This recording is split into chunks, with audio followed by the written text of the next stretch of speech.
नमो नमः। भवतां सर्वेषां हार्दिक स्वागत। शास्त्री प्रथमवर्षस्य ई-कक्षायां शास्त्रीप्रथमवर्षछात्राणां कृते अद्य वयं परिभाषाप्रकरणं स्वीकृत्य परिभाषा क्रमांक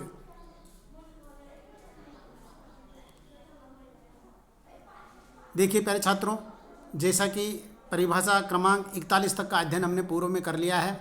आज हम उसके आगे परिभाषा क्रमांक 42 से अध्ययन अध्यापन प्रारंभ कर रहे हैं।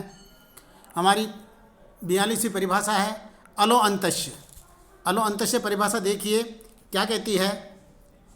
षष्ठी निर्दिष्टस्य अंतस्य अल आदेशस्य स्यात्। देखिए ये क्या कहता है। षष्ठी विभक्ति से निर्दिष्ट जो आदेश है, षष्ठी विभक्ति से निर्दिष्ट जो आदेश है वह अंत्य अल के स्थान पर होता है। ये एक तरह से नियम बना दिया। तो इस प्रकार से नियम बन गया। तो नियम बनने के पश्चात क्या होता है कि ये नियम घटित कहाँ होता है।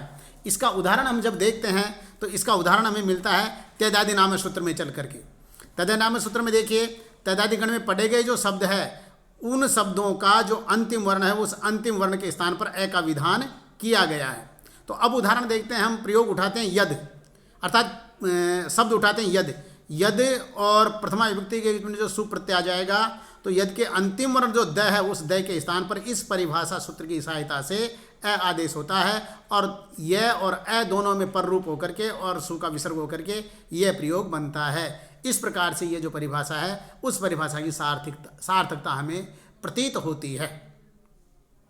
अग्रिम परिभाषा है हमारी गिच्छ। अयमपि अंतस्य स्यात् सर्वस्य, और आगे चल करके जो परिभाषा आएगी इत्येष अपवाद, ये उसका अपवाद है। तो देखिए गिच्छ ये क्या कहता है, ये भी अंत्य के स्थान पर ही होता है और ये जो अनेकाल सिद्ध सर्वस्य, ये परिभाषा 46 नंबर की जो परिभाषा आएगी उस परिभाषा का ये एक तरह से अपवाद है। तो यहाँ पर अपन देखते हैं कि षष्ठी निर्देश से जो गित जिसमें गकार की संज्ञा होती है वह भी अंतिम के स्थान पर ही होता है। जैसे कि यहाँ पर मैं बताऊँ आपको उदाहरण के तौर पर, यहाँ पर गवाग्रम प्रयोग है एक। तो गवाग्रम में गो प्लस अग्रम, गो प्लस अग्रम। तो गकार में जो ओकार है तस्य ओकार से स्थाने अवंगादेश भूत्वा अस्य परिभाषाया सार्थकता प्रतीत भवति। अग्रिम परिभाषा है हमारी आदे परस्य। देखिए सूत्र क्या कहता है, परस्य यद विहितम तत् तस्य आदेर बोध्यम अलोन्तस्य इत्यस्य अपवाद। ये 42 नंबर की परिभाषा अलोन्तस्य, ये उसका अपवाद है। क्या कह रहा है परिभाषा, क्या कह रही है कि परस्य यद विहितम, पर के स्थान पर विधान किया गया जो कार्य है वह कार्य तस्य आदेर बोध्यम, वह उसके आदि के स्थान पर होता है। अग्रिम परिभाषा आई हमारी अनेकाल सिद्ध सर्वस्य। अनेकाल सिद्ध सर्वस्य देखिए ये क्या कहता है कि ये अलोन्तस्य जो परिभाषा अभी गई थी उसका अपवाद है। तो ये जो सूत्र है वो सूत्र क्या कह रहा है कि स्पष्टम, इसकी वृत्ति में लिखा हुआ स्पष्टम, अर्थात स्पष्ट है। अलोन्तस्य सूत्र से अपवाद, अलोन्तस्य सूत्र उसका अपवाद है। तो देखिए ये क्या कह रहा है कि अष्टाभ्योस 372 इत्यादि परस्य इति एतदपि परत्वात् अनेन बाध्यते। अर्थात ये जो परिभाषा है वो परिभाषा क्या कह रही है कि अनेक वर्ण, अनेकाल और सित, अनेक वर्ण वाली परिभाषा, अनेक वर्ण वाला कोई आदेश हो और सकार संज्ञक यदि कोई आदेश हो तो संपूर्ण पद के स्थान पर होगा। यथा उदाहरण के तौर पर जब हम देखते हैं तो राम प्लस भिस, यहाँ पर जो भिस के स्थान पर एस आदेश होता है अतो भिस एस से, यहाँ पर एस आदेश में दो वर्ण है इसलिए ये अनेकाल है। तो अनेकाल होने के कारण यह है संपूर्ण भिस के स्थान पर ही एस आदेश होता है। सकारित संज्ञक जो है सित वाला उदाहरण देखिए, ज्ञानानी, ज्ञान प्लस जस, तो जस के स्थान पर जस जो सी आदेश है वो सी आदेश संपूर्ण जस के स्थान पर होता है। इस प्रकार से इस परिभाषा की सार्थकता हमें प्रतीत होती है। अग्रिम परिभाषा देखिए, अग्रिम परिभाषा है स्वरितेनाधिकार है। स्वरितत्व युक्तम शब्द स्वरूपम अधिकृत्यम बोध्यम। देखिए ये क्या कहता है, ये परिभाषा जो है वो परिभाषा एक अधिकार जिस प्रकार से सूत्र होता है उस प्रकार से यहाँ पर इस जो परिभाषा उस परिभाषा का प्रभाव आगे वाले जो सूत्र है उन आगे वाले सूत्रों पर पड़ता है। उदाहरण के तौर पर यहाँ पर बताया गया है, क्योंकि जो नीचे दिया है, अब नीचे परिभाषाएं 1 2 3 4 परिभाषाएं इस परिभाषा के अंतर्गत दी है। तो देखिए चारों परिभाषाओं को पहले थोड़ा सा अर्थ बता देता हूँ, और इसके पश्चात जो ये परिभाषाएं घटित कहाँ होती है वो यथा अवसर थोड़ा यहाँ पर भी मैं बताऊंगा, लेकिन यथा अवसर जब प्रयोग की सिद्धि आएगी वहाँ पर थोड़ा अच्छी प्रकार से हमें समझ में आएगा। तो यहाँ पर अब नीचे वाली परिभाषा आती है, पर नित्यांतरंगापवादानाम उत्तरोत्तरम बली है। पर से नित्य, नित्य से अंतरंग, अंतरंग से अपवाद, ये क्रम पूर्वक एक के पश्चात एक बलवान होता है, एक के पश्चात एक बलवान होता है।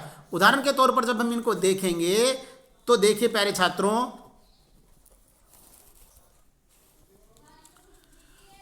पर नित्य अंतरंग एवं अपवाद, पर नित्य अंतरंग अपवाद, ये 4 है। तो क्रम पूर्वक पूर्व की अपेक्षा आगे वाला बलवान होता है। तो देखिए अब यहाँ पर पूर्व की अपेक्षा पर, प्रबलता का उदाहरण पूर्व की अपेक्षा जो पर है, पूर्व पर नित्यंतरंगापवादानाम उत्तरोत्तरम। तो यहाँ पर इसका, क्योंकि मैंने बताया कि ये जब उदाहरण आएगा तो उदाहरण अच्छी प्रकार समझ में आएगा, लेकिन थोड़ा सा मैं आपको बता देता हूँ। देखो